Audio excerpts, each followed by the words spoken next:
আজকে আপনাদের মাঝে কিন্তু একটি গুরুত্বপূর্ণ ভিডিও নিয়ে আসলাম। আপনারা অনেকেই জানতে চান চীনা হাঁসের বাচ্চাগুলো কীভাবে দ্রুত বড় হবে এবং কি খাবার দিলে সাশ্রয় হবে।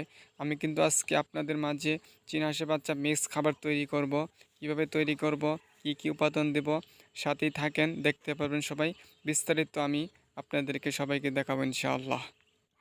আসসালামু আলাইকুম, আব্দুল মজিদ আগুর ফার্ম পক্ষ থেকে সবাইকে স্বাগতম। আশা করি সবাই ভালো আছেন। আজকে আপনাদের দেখাবো চীনা হাঁসের মিক্স খাবার কীভাবে তৈরি করবেন।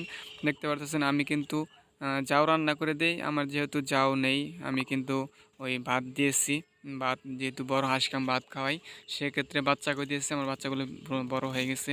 আমি কিছু ভাত নিয়েছি। আর আপনি কিন্তু এই খাদ্যটা নিয়েছি নারিশ কোম্পানি স্টার ফিট, কিন্তু এটা আপনারা 0 ফিট এটা দিতে পারেন। এটা দিলে কিন্তু বাচ্চা গ্রোথ দ্রুত আসবে। আর যদি এই 0 ফিটটা যদি আপনি না পান আপনার আশেপাশে, তাহলে কিন্তু আপনি ব্রয়লার ফিটটা দিবেন। ব্রয়লার ফিটটা দিলেও কিন্তু গ্রোথ ভালো পাবেন। তারপর আমি কিন্তু গরুর যে চিকন ভুসিটা আছে আমি সেটা কিন্তু দিয়ে দিয়েছি। আপনারা পরিমাণ মাপে দিবেন। যেহেতু আমি এখানে 1 বাটি আমি মিক্স করব, সেক্ষেত্রে আমি পরিমাণ মতো দিতেছি। আপনারাও কিন্তু আপনাদের পরিমাণ মতো দিবেন। যেহেতু চীনা হাঁসের বাচ্চা খাবো, সেজন্য আপনার পরিমাণ মতো দিতে হবে। তারপর আমি কিন্তু যে ধানের কুড়া দিতেছি, এটা কিন্তু আপনার ধান থেকে চাল থেকে যে কুড়া হয় এলাকার ভিতরে, সেগুলো আমি দিতেছি। এগুলো আপনি দিয়ে দিবেন, তাহলে আপনি কিন্তু একটু সাশ্রয় হবে। কিন্তু ধানের গুঁড়া বেশি দেওয়া যাবে না, কারণ ধানের গুঁড়ার মধ্যে কোনো ভিটামিন এগুলো কিছু নেই। সেজন্য আমি অল্প পরিমাণে দিয়ে দিতেছি। আপনারা খেয়াল করবেন, সেজন্য আপনারা অল্প পরিমাণে দেবেন। আমি কিন্তু বসিটা একটু বেশি দিতেছি এবং খাদ্যটা বেশি দিয়েছি, সেজন্য আপনারা লক্ষ্য রাখবেন। আপনারা চীনা হাঁসের বাচ্চাগুলো কিন্তু যদি এভাবে মিক্স খাবার তৈরি করে দেন, দেখবেন আপনার বাচ্চাগুলো সুন্দরভাবে খাবে এবং দ্রুত বড় হবে। কারণ এই খাদ্যগুলো আপনি কিন্তু ওরা পেট ভরে খেতে পারে। আপনি খাদ্য দিলে কিন্তু শুকনা খাদ্যগুলো তেমন খেতে পারে না। আপনারা কিন্তু 7 দিন পর্যন্ত ওই আপনি পেপারের ভিতর ছিটে দিতে হবে জিরো খাদ্যগুলা। না হলে কিন্তু আপনার এই যদি মিক্স খাবার যদি শুরু থেকে দেন, তাহলে কিন্তু আপনার বাচ্চাগুলো মারা যেতে পারে। আমি কিন্তু অলরেডি ভিডিও করছি, ওই ভিডিও দেখতে পারেন আমি কিভাবে বোর্ডিংয়ে খাদ্য দিই। আপনারা 6-7 দিন পর থেকে এই মিক্স খাবারটা তৈরি করে দিবেন, তাহলে আপনার বাচ্চাগুলো কিন্তু সুন্দরভাবে খেতে পারবে। আপনার ছোট্ট বাচ্চা কিন্তু এই মিক্স খাবারগুলো তেমন খাবে না। আপনারা শুধু শুকনো ওইভাবে খাবার দিবেন। আমি একটা ভিডিও করছি, চাইলে আমার প্রোফাইলে গিয়ে দেখে আসতে পারে। এখানে খাদ্য মিক্সারগুলো কিন্তু আপনি ভালোভাবে মিক্সার করতে হবে। যেহেতু চীনা হাঁসের বাচ্চা খাবে, সেক্ষেত্রে আপনি কিন্তু এখানে ভালোভাবে তৈরি করতে হবে।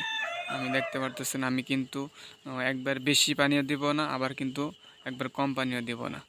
আপনাদের বাচ্চা কিন্তু প্রথম প্রথম এভাবে নাও খেতে পারে, অল্প অল্প খেতে পারে, কারণ আপনি যেহেতু অভ্যাস করে নেয়, সেক্ষেত্রে খাবে নাও খেতে পারে। আমার কিন্তু অলরেডি বাচ্চাগুলো অভ্যাস হয়ে গেছে, দেখতে পারবেন সুন্দর করেই খাবে। কিন্তু আপনাদের যদি এভাবে না খেতে চায়, আপনারা অল্প করে দিবেন, সাথে আপনি যে ফিডটা ব্যবহার করেন ওটাও দিবেন। দুটো একসাথে দিবেন, দেখবেন এটাও খাওয়া অভ্যাস হয়ে যাবে আস্তে আস্তে। আপনারা কিন্তু যদি না দেন, তাহলে কিন্তু অভ্যাস হবে না। একটু একটু দিলে আপনি অভ্যাস হয়ে যাবে। তারপর আমি কিন্তু যে আমি পটে খাবার দিই, সেই পটে আমি কিন্তু এখন অলরেডি দিতেছি। আমি এখানে বেশি করে তৈরি করছি, কারণ এখানে আপনি দুপুর পর্যন্ত 1 বাটি চলে যাব। আমার হাঁস কিন্তু আপনার ওখানে হয়তো 20-22টা বাচ্চা আছে, সেজন্য আমি একবারে বেশি করে করতেছি, যেন বারবার করতে না হয়। এগুলো আমি রেখে দিব, যখন খাদ্য শেষ হবে তখন আমি কিন্তু ওখান থেকে এই পটের ভিতরে দিব। সেজন্য আমার কিন্তু একটুনি আপনার সময় কম লাগবে, সেজন্য আমি আগের থেকেই বেশি করে তৈরি করে রাখলাম। তারপর দেখতে পারতেছেন আমার বাচ্চাগুলো কিন্তু এখানে খাবার দিচ্ছি অলরেডি। দেখেন মাশাআল্লাহ সুন্দর খাইতেছে, সবাই মাশাআল্লাহ বলে যাবেন। আমার বাচ্চাগুলো কিন্তু পেট ভরা। এখন আমি যখন খাবার তৈরি করেছিলাম সকালে, তখন কিন্তু আমি খাবারটা দিতে পারি না, ভিডিও করতে পারি না, আমার সময় ছিল না। আমি কিন্তু দুপুরের পরে এই ভিডিওটা আবার করছি, তখন কিন্তু আপনার খাবার কিন্তু সবাই পেট ভরা ছিল, সেজন্য কিন্তু ওইভাবে খাইতে পারে নাই, খায় নাই, দেখতে পারতেছেন। আমি কিন্তু নিয়মিত ভিডিও নিয়ে আসবো, এরপরে সামনে ভিডিও নিয়ে আসবো চীনা হাঁসের বাচ্চাগুলো কী মেডিসিন দিবেন, কী মেডিসিন দিলে দ্রুত বড় হবে এবং সুস্থ সবল থাকবে, এই বিষয়ে কিন্তু আমি সামনে ভিডিও নিয়ে আসবো। তাই চ্যানেলটি সাবস্ক্রাইব করে পাশেই থাকবেন, একটু হলেও উপকার হবে।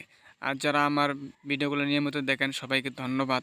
আর আপনারা কী বিষয়ে ভিডিও চান, আপনারা অবশ্যই কমেন্ট করতে পারেন, আমি কিন্তু সেই বিষয়ে ভিডিও নিয়ে আসবো। সবাই সেজন্য লাইক কমেন্ট করবেন।